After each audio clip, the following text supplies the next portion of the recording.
Welcome to the High School Musical Podcast. I'm your host, Frederick Miller, aka the Musical Theater Dramaturg. Today we're diving into one of the most popular musicals performed by high schools these days. This musical greenified Broadway in 2008 when it opened, and might have made it smell a little rank too. No, I'm not talking about Wicked. I'm talking about the other green hero that sings, the ogre named Shrek. In 2001, the animation studio DreamWorks released Shrek, a comedy starring Mike Myers as the Green Ogre, Cameron Diaz as Princess Fiona, and Eddie Murphy as Donkey. The success of this film was so great that it spawned sequels, appropriately titled Shrek 2 and Shrek the Third. There is a fourth film, Shrek Forever After, but we don't really need to talk about that one. Now, around the same time, DreamWorks' competitors, the Walt Disney Company, was making significant amounts of cash on Broadway with adapting their animated movie musicals into stage musicals, like Beauty and the Beast and The Lion King. So, DreamWorks decided to follow suit with adapting their biggest hit, Shrek. Shrek the film would soon become Shrek the Musical, featuring a score by Jeanine Tesori and book and lyrics by David Lindsay-Abaire. The plot is as follows. Once upon a time, there was a green ogre named Shrek who lived on a swamp alone, and he was happy, we think. One day, Shrek's swamp gets filled with fairy tale creatures like Peter Pan, the Big Bad Wolf, and Pinocchio. Apparently, these fairy tale creatures were forced to move there by Lord Farquaad, the ruler of the Kingdom of Duloc, because they're different. Sad. So, Shrek goes to see Lord Farquaad to get his swamp back. Farquaad, who needs to marry a princess before he can become king, cuts Shrek a deal. If he rescues the beautiful Princess Fiona from a dragon-guarded tower, he may have his swamp back, fairy tale creature free. Farquaad, in addition to being an incredibly short person, is also kind of a coward. So, Shrek goes off on this quest in place of Farquaad, accompanied by a talking donkey named Donkey. Now, Shrek does eventually rescue Fiona from the tower, but Fiona is definitely not the princess he expected. She's brave, confident, and farts on command. She also has a really dark secret that's kind of important to the plot, but I won't spoil it for you just yet. On their way back to Lord Farquaad, Shrek and Fiona begin to bond over their shared similarities and maybe develop a little crush. Who knows? I don't want to give away the ending just yet, but spoiler alert, it is a fairy tale. Yes, even ogres and princesses that fart get a happy ending here. Despite being based on a popular film that even won an Academy Award for Best Animated Picture, Shrek the Musical did not receive much love by the industry when it arrived on Broadway. Still, as with all the musicals we'll be discussing this season, who cares what a critic thinks? Stick around as we peel back the layers on this onion of a musical and pour some green tea to go with it. All happening today on the High School Musical Podcast.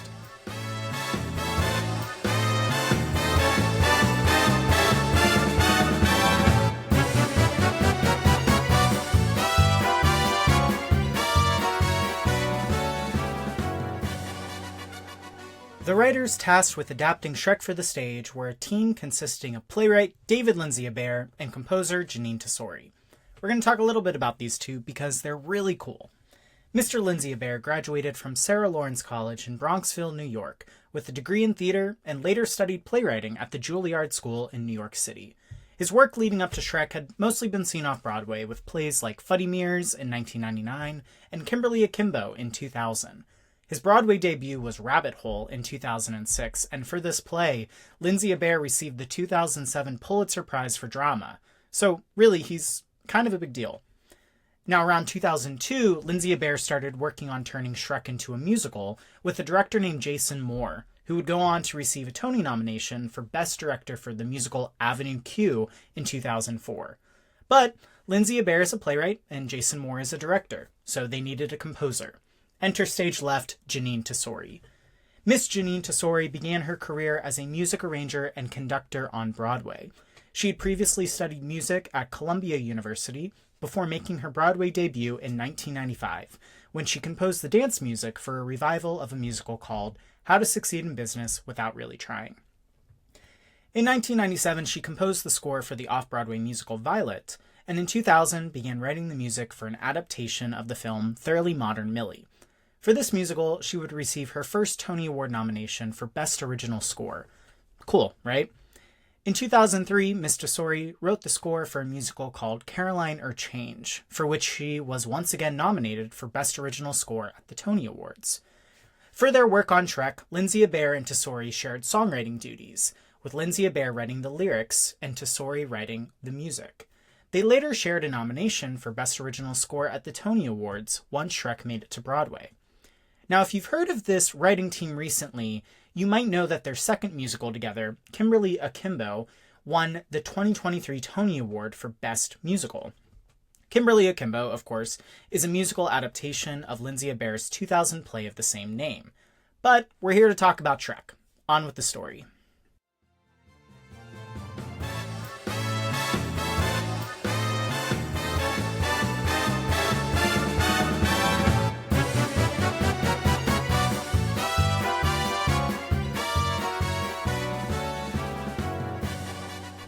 With David Lindsay-Abaire, Jeanine Tesori, and Jason Moore attached to the project, Shrek held a developmental reading in 2007. A developmental reading is basically one of the first times a musical script and score are heard aloud. It typically sees actors standing at music stands with no costumes or scenery, and these readings are usually not open to the public. Only producers and other industry professionals looking to see if this is a project worth exploring. It's also common that the actors performing in these readings are not the ones who ultimately originate the roles. Out of the 2007 reading cast, only the actor playing Lord Farquaad, Christopher Sieber, continued on with the show. Once a show is deemed ready for production, it will sometimes have something called an out-of-town tryout. This is where producers will take a show to a city that's not New York to perform the show for audiences. There, the writers will make changes as needed, designers will tweak their creations, and directors will usually have a nervous breakdown in the back row. Just kidding. Kind of. The out-of-town tryout is sometimes, but not always, also billed as the show's world premiere. Shrek the Musical's out-of-town tryout happened in Seattle, Washington, at the Fifth Avenue Theater, where other musicals like Hairspray made their world premiere too. The musical's first performance was August 14th, 2008. People who worked on the show included choreographer Josh Prince, orchestrator Danny Trube, scenic and costume designer Tim Hatley, sometimes they do both, lighting designer Hugh Vanstone, and sound designer Peter Helinski. Now remember how I said Christopher Sieber was the only person from that 2007 reading to continue on with the show? In Seattle, Broadway veterans Brian Darcy James and Sutton Foster took over the roles of Shrek and Princess Fiona, respectively. Joining them were Chester Gregory as Donkey, John Tartaglia as Pinocchio, and Keisha Lewis as Dragon. Audiences raved about the show out of town, even if some critics acknowledged the work that the show still needed, as far as tweaking designs and streamlining the narrative. One critic in Seattle called the musical a, quote, worthy, if still imperfect, musicalization of the hit animated film. Not bad. Still, the producers knew that the show needed some extra help, and Tony Award-winning director Rob Ashford was brought in to help work on the show, or as we would call it, show doctorate. By the time the show moved to Broadway later that year, a lot of changes had been made. Namely, the role of the dragon had been changed from one actor to being split between 3 ensemble members. That meant Keisha Lewis was let go from the cast.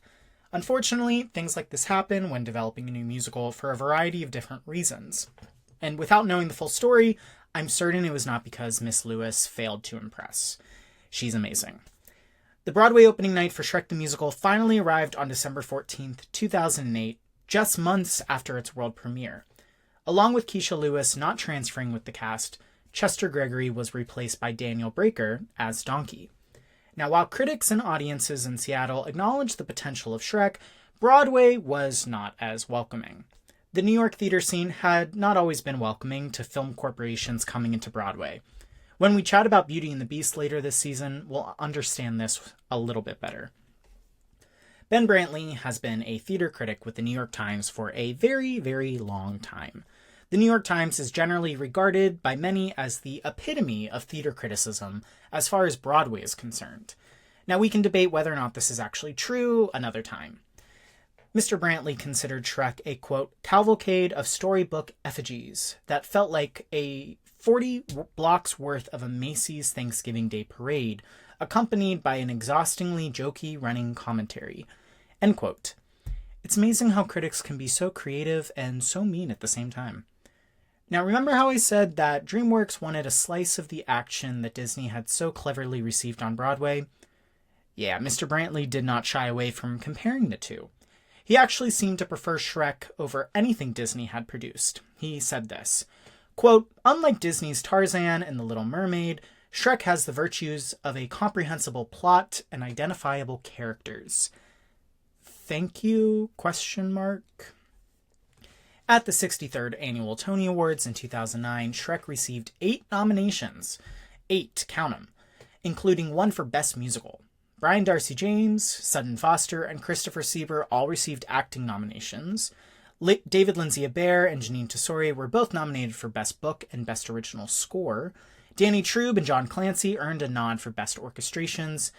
But at the end of the ceremony, it was only Tim Hatley who walked away with the Tony win for Best Original Costume Design.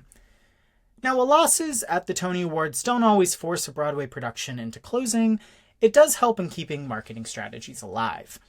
Still, it was the general buzz around Shrek the Musical that kept the show alive for another year. Finally, Shrek closed its Broadway production on January 10th, 2010, after 441 performances. A modest run for a modestly received show. Part of what keeps a show alive in the memories of the audience is what happens to it after Broadway. The July following the Broadway closing, a national tour brought Shrek and Fiona across the United States. This tour had a few revisions, including returning to the dragon being portrayed by only one actor, like it was in Seattle. They even gave the dragon a new song called Forever. The following year, a production of Shrek opened on the West End in London. There, the show was universally well received by critics, unlike on Broadway. Other international productions have included Israel, Poland, Italy, the Netherlands, and Madrid. The show's gotten around. Most recently, in 2024, a new national tour began performances in the United States. For this tour, Jeanine Tesori and David Lindsay-Abaire revisited their work, revising the script and offering guidance to director-choreographer Danny Mefford. This tour, with the tagline, quote, "Fall in love all ogre again," presents Shrek the Musical to a new generation of families looking to enjoy Shrek's heroic journey to find community.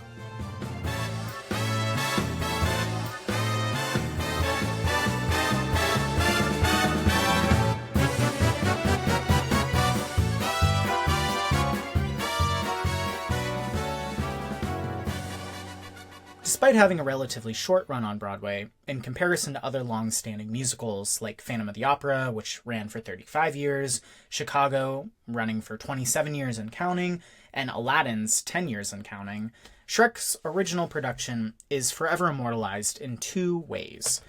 The first being the original Broadway cast recording. Cast recordings are generally done for most shows these days to preserve the original cast's voices with the music. They're also a great way for people to experience a show again, or maybe even for the first time.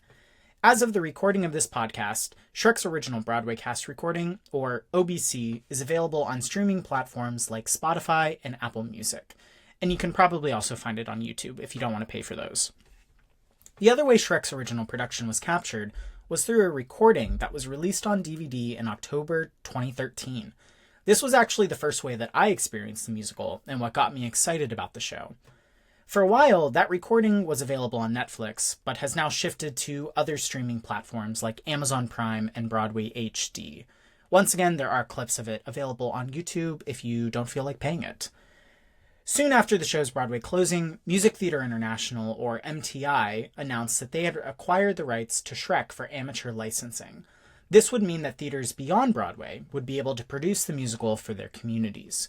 Regional theaters, university theaters, community theaters, and yes, high school theaters were now able to produce Shrek. And with the help of things like the OBC and filmed recording of Shrek, it was easier for folks to see what they were getting into. Alongside the rights to the full version of Shrek being available, a junior version has since been released by MTI for middle schoolers to perform. This version is around 60 minutes in length and features a revised score aimed for young voices. To this day, Shrek is one of the most popular choices for high school musicals to perform. So, is your school producing Shrek this year? Stick around and we'll chat about what you should know.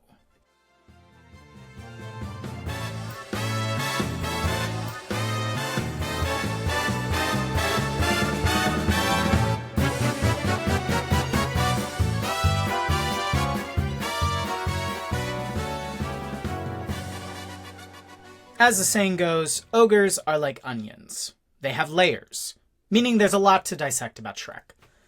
Shrek is about a hero's journey. You know, the thing they teach you about in middle school English class? Fell asleep during that lesson? No worries, I got you. A hero's journey is quite simply about your protagonist, your main character, your hero, who's about to embark on a quest that will forever change themselves and the world around them. Shrek is pretty stuck in his ways. He likes being alone on his swamp with nobody else. But then the fairy tale creatures arrive and he's forced to the point of no return. He must leave behind the swamp and go get his swamp back. But because we love a little bit of drama, things don't always work out the way he thinks they will. In order to get his swamp back from Lord Farquaad, he must rescue Princess Fiona. Along the way, we start to realize that Shrek isn't as gruff and tough as he wants the world to see, or think. When he sings the song Who I'd Be, we quite literally get to hear Shrek's inner thoughts for the first time. He sings, I guess I'd be a hero, with sword and armor clashing, looking semi-dashing, a shield within my reach. Even Shrek has read the stories about dashing knights rescuing the fair maiden, and he wants that. Princess Fiona, on the other hand, is also not your typical princess. Sure, she's awaiting her Prince Charming to come and save her, but she's also been stuck in a tower and will take any excuse to get out of there. She's also concerned with vanquishing this curse that's been placed on her, causing her to, spoiler alert, be turned into an ogre every night. Fiona goes on her own hero's journey during the show too. When Shrek comes to rescue her from the tower, she is pushed to her own point of no return. Fiona is concerned with being beautiful, because that's what the stories have told her a princess is. There is a song that was cut from the show during tryouts that I think encapsulates Fiona's predicament really well. It was called More to the Story, and you can probably find videos of it on YouTube. I also think that Sutton Foster recorded a cover of it for her album. Donkey is one of my favorite characters, and he really doesn't quite fit the narrative of what a noble steed is supposed to look like. He's a donkey, not a horse. Shrek doesn't ride him, but instead walks alongside him. He is so concerned with being a friend to Shrek because he sees that Shrek doesn't have any friends. Donkey is also an incredible source of one-liners and serves as a definite foil to Shrek's perceived toughness. And because every hero needs a villain, we have Lord Farquaad. And Lord Farquaad is obsessed with being perfect. So much so that he banishes all of the fairy tale creatures from the kingdom of Duloc. But Farquaad has some issues of his own. His height. Now, I preface this by saying that being short is not an issue, but it's the way that Lord Farquaad is so self-conscious of his height that adds to the situational irony. And as we learn in the song The Ballad of Farquaad, his issues with his height stem from being the son of one of the 7 dwarves from Snow White. Finally, we have the ensemble of fairy tale creatures, each one pulled from a different fairy tale. We have the Big Bad Wolf, Pinocchio, the 3 Little Pigs, all of them. These characters all go on their own hero's journey as well. They're kicked out of Duloc and banished to the swamp. Now, eventually, they end up being kicked out of the swamp again after Shrek gets his swamp back from Farquaad, leading them to wise up and realize they must fight for their right to exist. The song Freak Flag at the very end of the show pretty much sees this transformation in their attitudes. They are different, but being different isn't a bad thing. In fact, it's a good thing. Because if we were all the same, like in Farquaad's vision of Duloc, things would be kind of boring. The High School Musical podcast is researched, written, and produced by Frederick D. Miller, a current PhD student at the University of Pittsburgh. This podcast is made possible through generous funding from Humanities Engage at the University of Pittsburgh, as well as a partnership with Cumberland Valley High School in Mechanicsburg, PA. Thank you for listening, and be sure to give us a follow on Instagram at the MT Dramaturg.